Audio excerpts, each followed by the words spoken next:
Well, this is fun. I'm going to do a build explanation for this game. Not because I think this is a great build, or because I think people would actually find this to be useful in terms of actually learning to play Path of Exile, because quite frankly, this build uses a whole bunch of incredibly esoteric stuff that is hard to find, and quite frankly, most people would.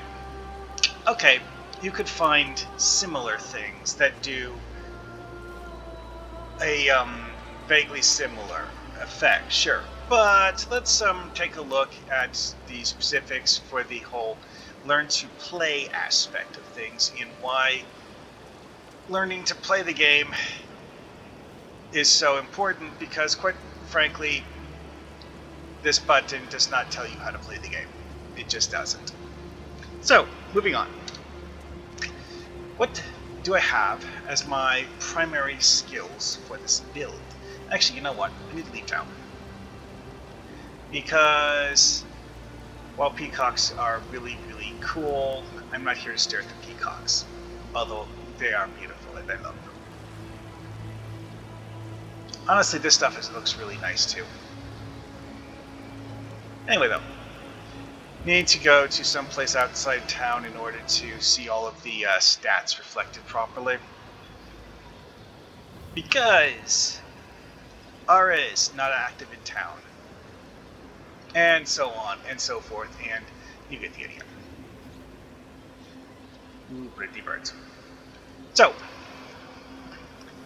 Arrow does 4,440.8 DPS. Cool.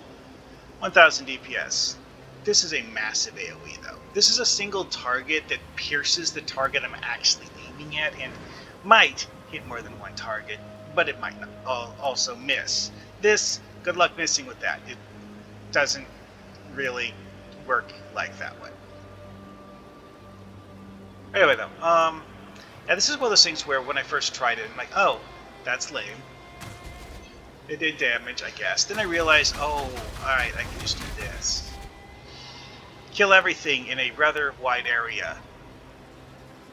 Anyway.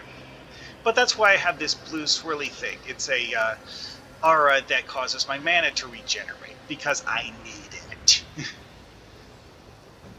Anyway though. But again, that's one of those learn to play things, is that, you know, it's like, which auras help your build most? Which auras do you need? Which auras do you not need? And which... And at what point do you have to tell yourself, I could go harder with this, or I could stay here because going harder will actually be counterproductive. Like, see these? Hatred, precision, clarity. Precision and clarity are actually active. If I level them up though, the amount of mana reservation will increase. Like, see, currently I have 86 and 102.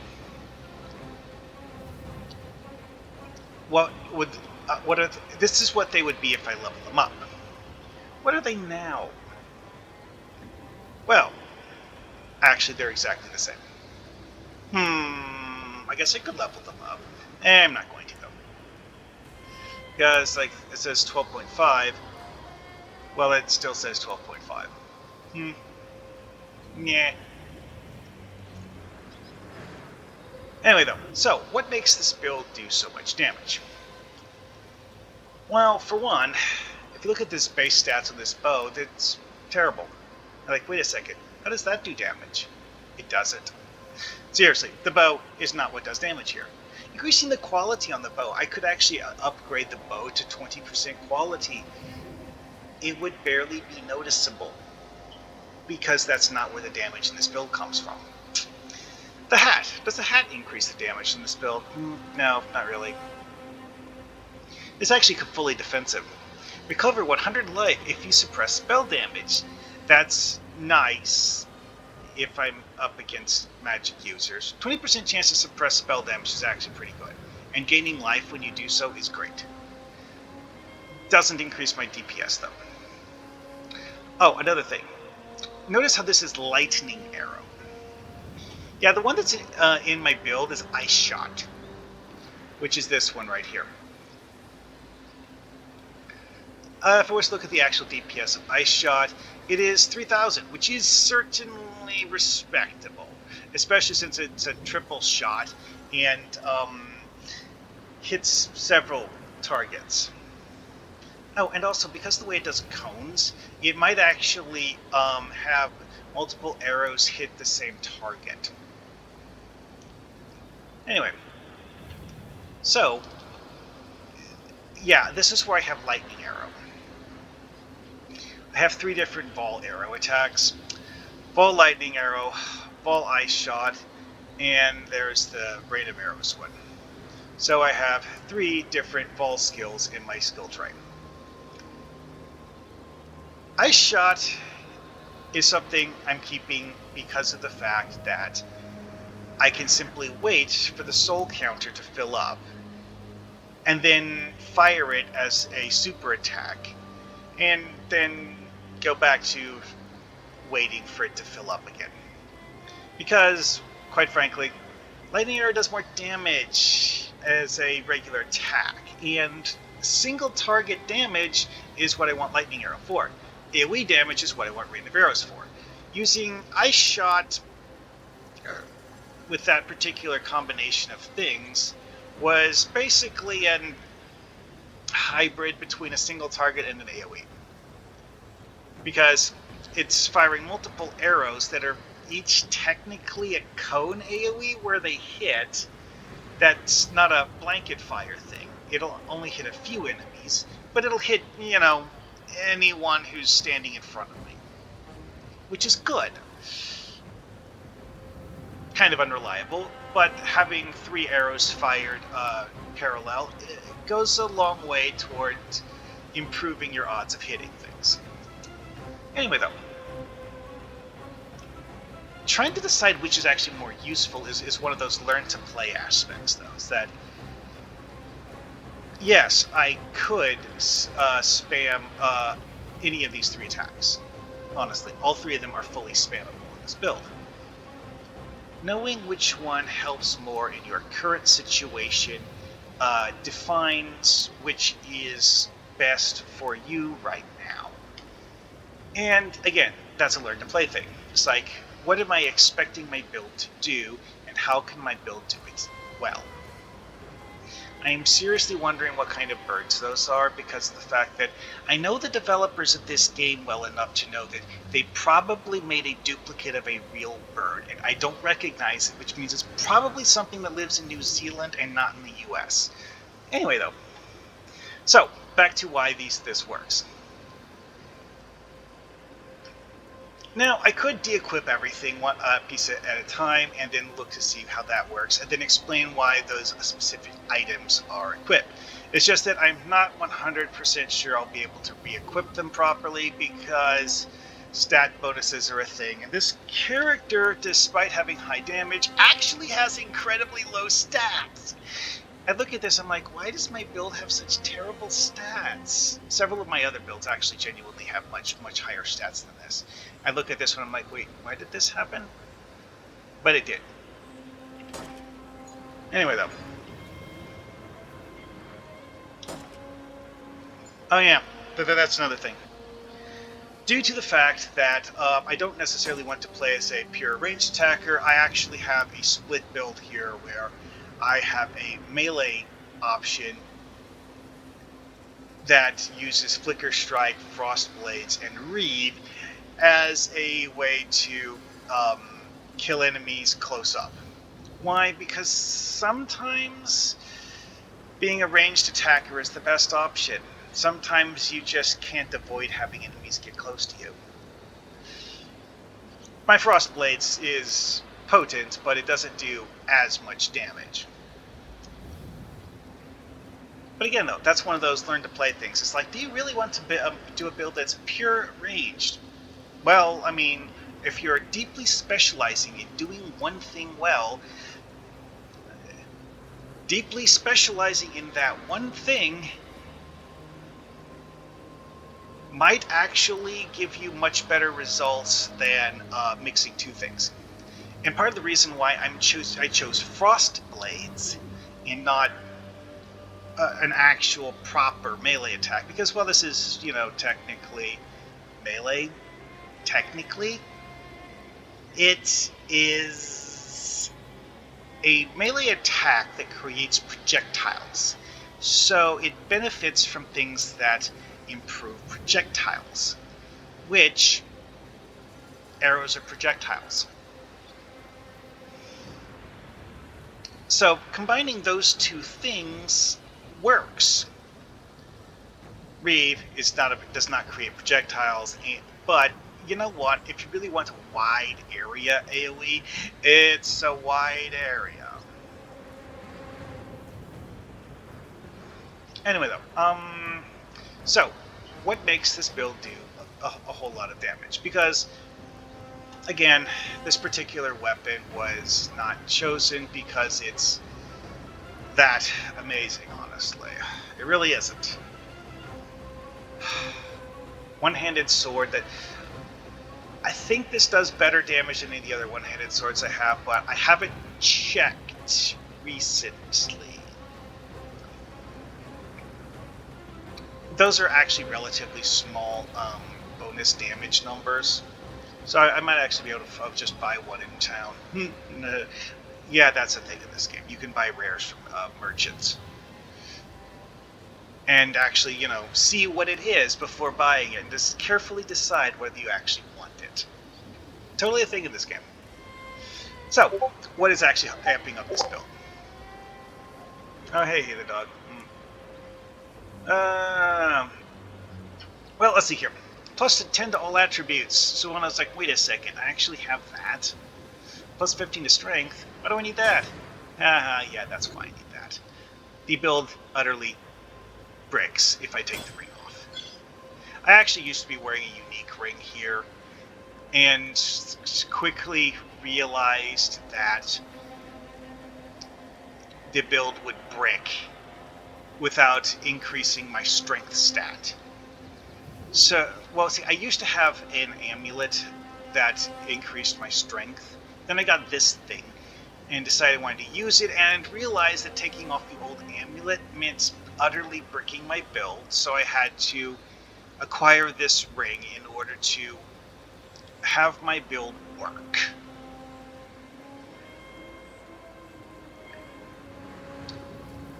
Anyways, though, this is actually something that is somewhat useful. I say somewhat because, quite frankly, it doesn't increase my damage all that much. It does, however, has 10% increased elemental damage with attack skills. I would love to show you what happens if I take it off and use something with it. Oh, you know what? I'm going to double check just to see if I have something in my bank that will give me enough of a strength boost to swap to a different ring for a second, just to show what the 10% does.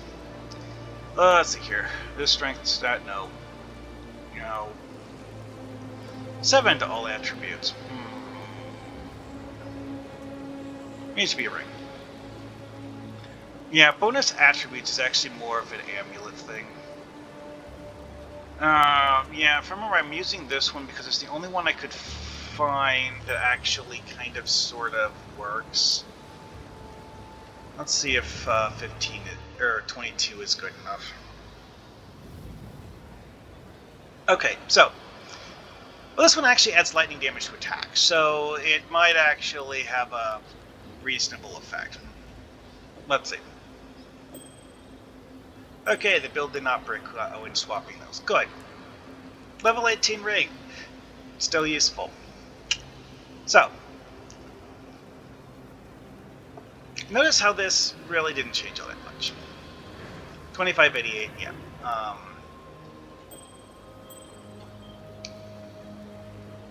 Wow, yeah, it only actually changed the numbers by a few points. And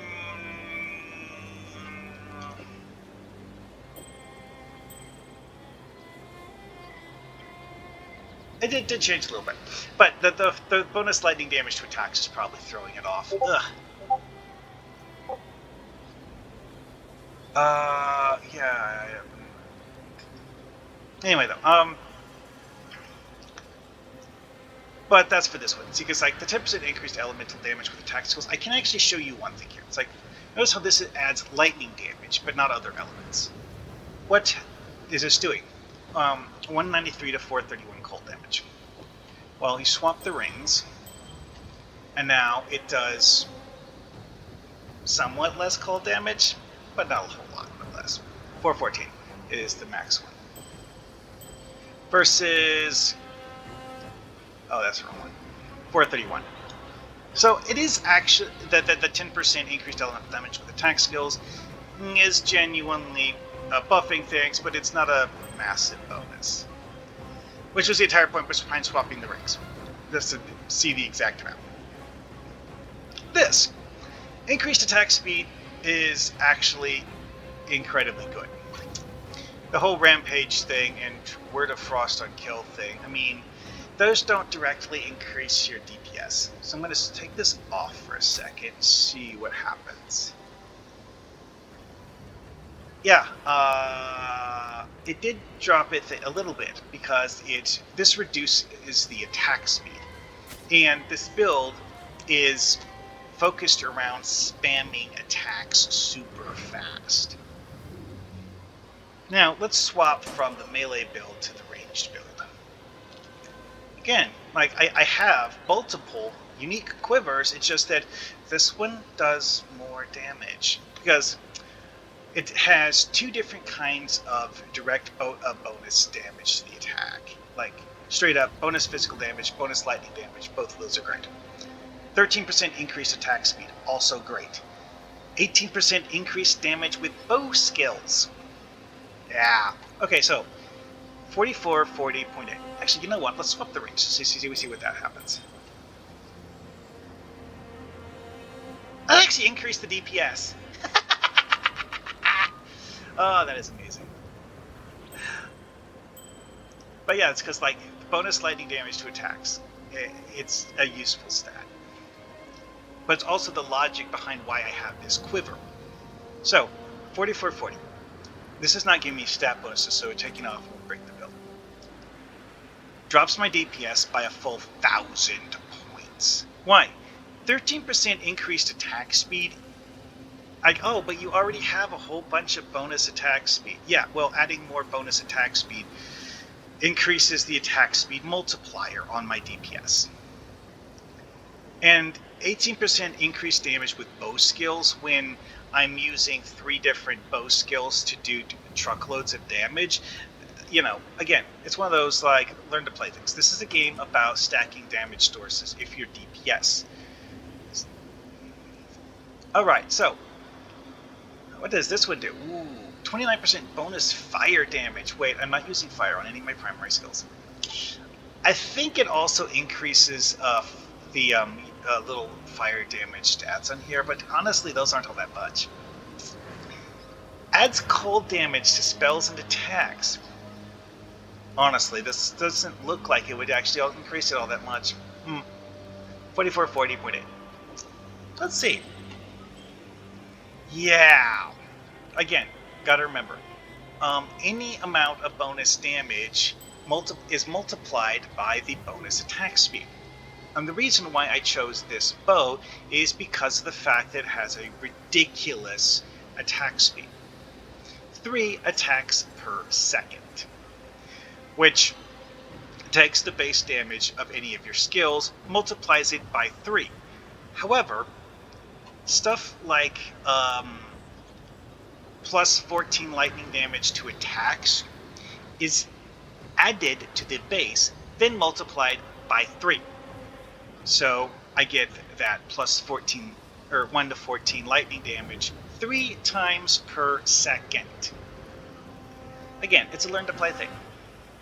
Oh, also this is faster because it's a special skill.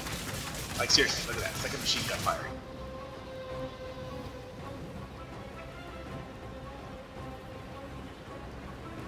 Yeah.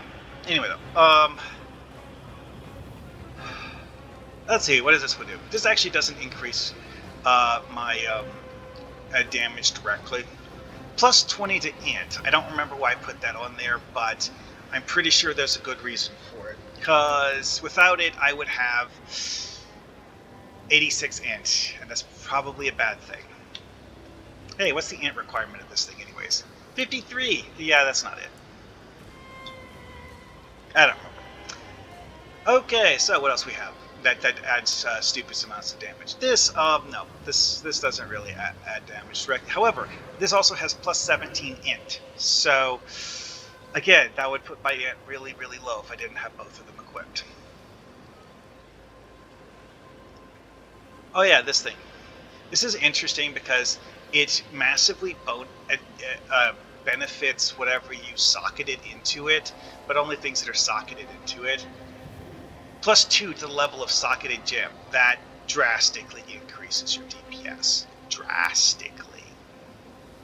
Then, you know, adds other things. Level 10 added chaos damage. I looked it up. That is ridiculous. Yeah, this here says 157 to 236. Like, oh, boy. Yeah. So you guys remember the whole, like, attack rate thing? It's like the attack rate is 0.2 something. Like, that's the number of seconds it takes to do one attack. So it's doing that number of chaos damage several times per second. The lightning damage and cold damage are obviously greater than the amount of chaos damage, but it all adds up. I hit an enemy, it does all of those damages to that enemy. And that's a lot of kinds of damage.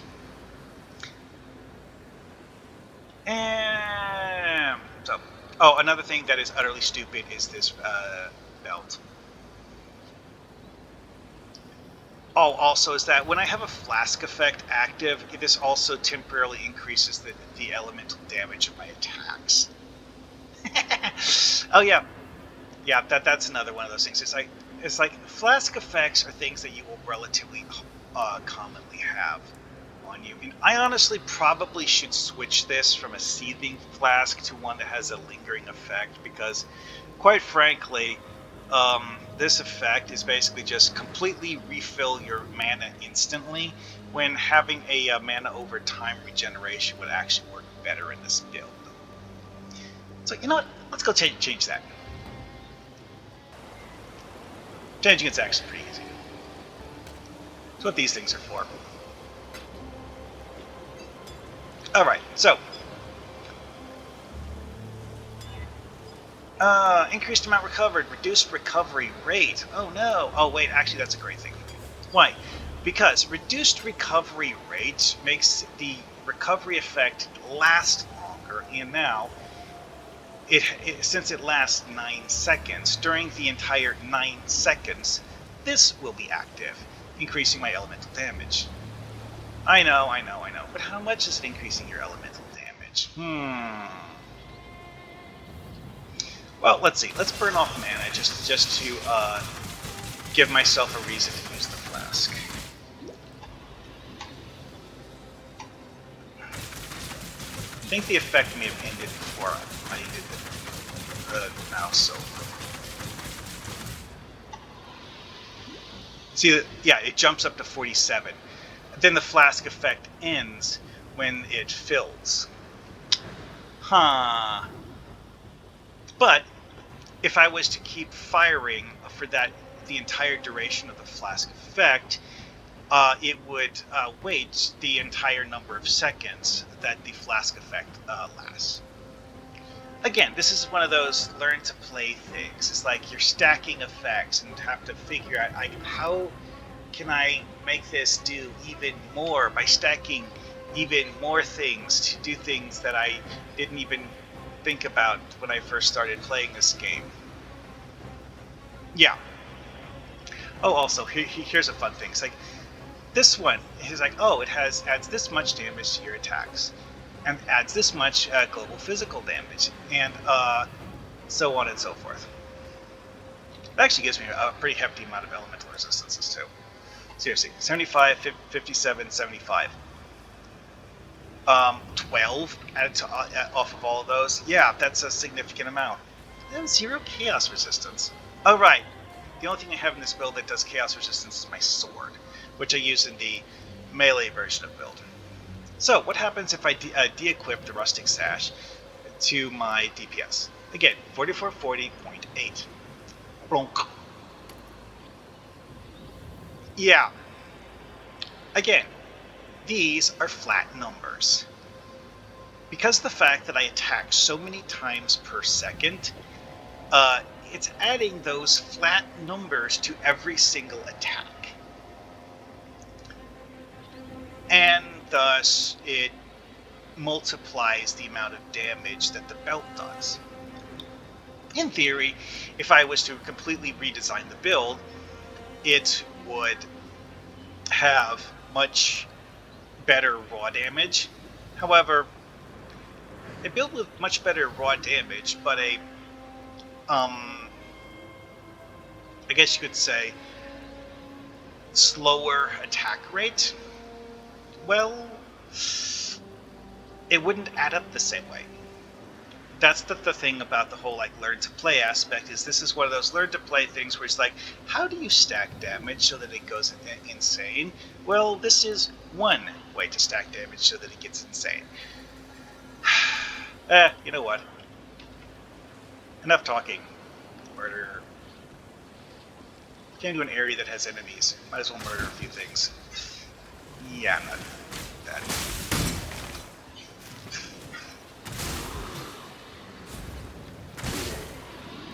Yeah, this is what I was saying though. It's like you stack the damage to make it insane. The enemies just fall over dead because you breathe in their general direction. Why? Because that's the whole point behind creating a build, making the enemy things fall down. That keeps annoying me. Things like I try to move and then I accidentally left click on an enemy. Ooh, a chaos orb. Those are useful. Yeah, that's the effect of my gloves. Alrighty then. Notice how I have fully charged one of my ball skills. You know what? There's actually a lot of enemies here, so I will actually go and use it. Oops, wrong button. Need to line up again.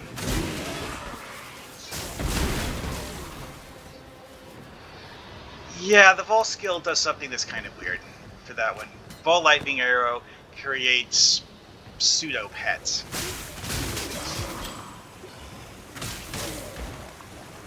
Ooh, a rare. Oh yeah. I did a video about how cool some of the chest designs in this game are. Oh, I can't really see what these are. Anyway, though. But yeah, it's like, yes, glass cannon DPS build. Emphasis on cannon, though.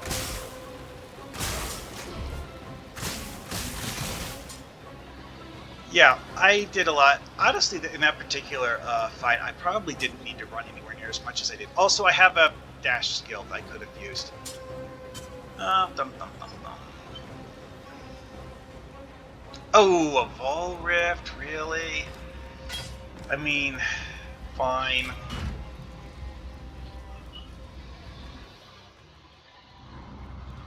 Wasn't expecting to find one of those, but I've seen them in this area before. Oh, something fired things at me.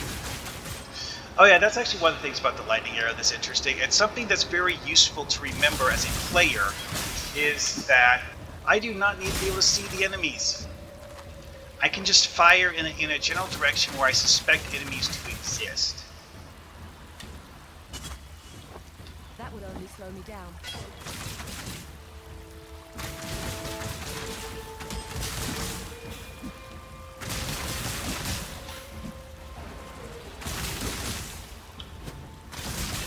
I'm not up to that just yet. Oh hey, something is available for level up. Vicious projectile support, yeah, sure, whatever. Vicious projectile support, I don't even remember which of the bow skills it's attached to. It's attached to one of my bow skills, though. But yeah, it's like, all of these enemies here in this pile, I killed them without even being in the room.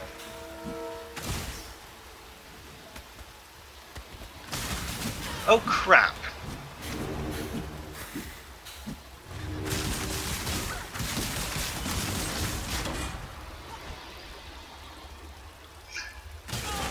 Okay, this is a case of it dropping mirrored loot.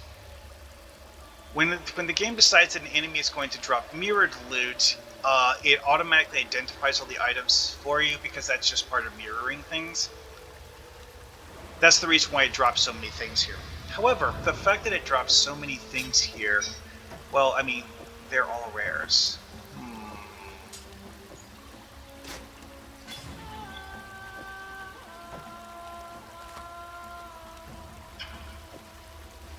I forgot to put the ring back in my box. Oops.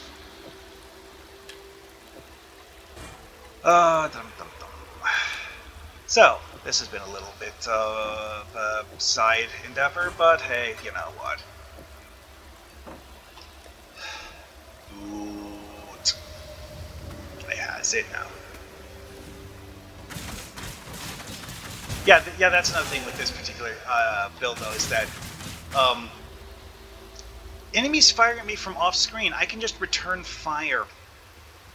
Again, it's a learn-to-play thing. Is that if you don't know that you can do that, or how to do it accurately, well, I mean, dealing with guys like this is a lot harder. Oh, die already. Those guys really have pathetic DPS. I was literally standing there and it was beating on me, and I didn't even notice.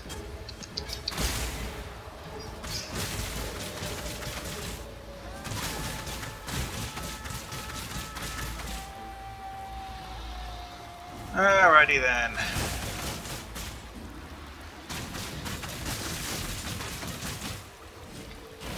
Oh yeah, this is where the... Oh, stupid zombie shrine. Ugh, I hate this. It's kind of annoying because the fact that unlike most shrine effects, you need to turn it off by clicking it, or the room will continue to have zombies spawn until you eventually turn it off. And then after you turn it off, you have an army of zombies surrounding you because the effect is now being applied to you.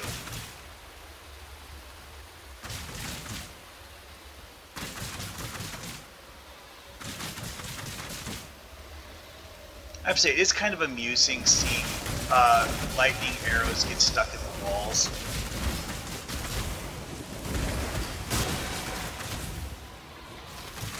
Really don't want to have those orbs touch you. Oh, Torrent of Fear, right, I forgot. That's the unique boss in this one. It's one of those orb guys. Done this before, but I think only like once or twice, and it's been a while. Notice how the army of zombies instantly disappeared as soon as I had the effect run off. Ooh, a Vol Rejuvenation Totem. Requires level 4. Okay, well that's not a particularly strong one, but it does actually have a proper Vol effect on it. This is kind of a disappointment. Sometimes this will actually drop uniques or rares out of these, and this time it didn't. And I don't... Oh, hello. This was the sort of thing that you might actually have a potential reason to want to use. +2 to level of socketed curse gems. The frenzy charge thing, I wouldn't bother with. Oh, hey, a white socket. That's a thing that happens. Yeah, most of these are lame. +2 level of socketed fire gems is also pretty scary. Oh, the increased damage. I have actually tested this. 48% increased damage just means anything you have that does damage. However, this is terrible armor. I wouldn't want to use this as armor. And that's just a regular ring. But yeah, it's like these weird Vol implicit modifiers. Some of them are actually pretty good. The problem with them, of course, is that using a Vol orb to add one to something is by design, one of the most unreliable things in the entire game. And might as well grab this stuff just to have something to sell later. Anyways, so that's enough of that for now. Oh yeah, I had all of these I could have used on the boss and didn't bother with because I didn't need them. Yeah, all skills tend to be like that. Anyway, though.